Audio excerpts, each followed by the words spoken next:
So we've taken a look on how to write our own methods, the different types, how to open up access, restrict access.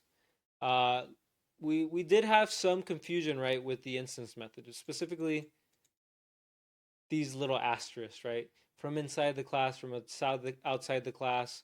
When do you go instance? When do you go static, right?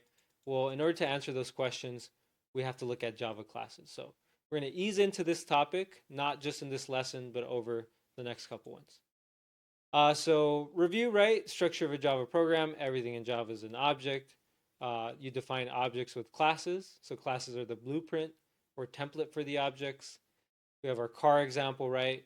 So car class. We have variables to describe the car. We call those special variables attributes.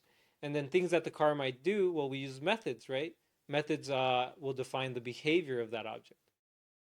There is a special method here, the constructor, that we're not going to take a deep dive today. But if you want to create, instances of the class, objects in that class, you need a constructor. The constructor, right, is that special method used to create objects from a class. So when you use that new keyword, new scanner, you're actually calling the scanner constructor. Take a deeper dive, not in this lesson, but in the next one. But yeah, attributes, methods, right? A little bit of review.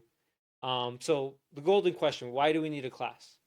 Well, we create classes so our code is organized, reusable, and easier to manage. Just like we use methods, right? For these reasons, we use classes for the same thing. If we put everything in our main class, right? Like, why don't we just throw all the code in the main?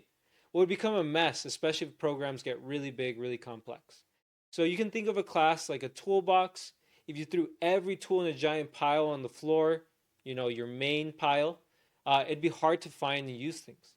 But if you organize the tools into labeled boxes, think of those as your classes, then everything is easier to work with and reuse. Organizing your code into classes makes it easier to understand, easier to reuse the code across different sections of a more complex program. So if your program's getting bigger, more complex, which, if you're a professional, it definitely will, then classes is a great way to organize it. So let's take a look at how we might organize a program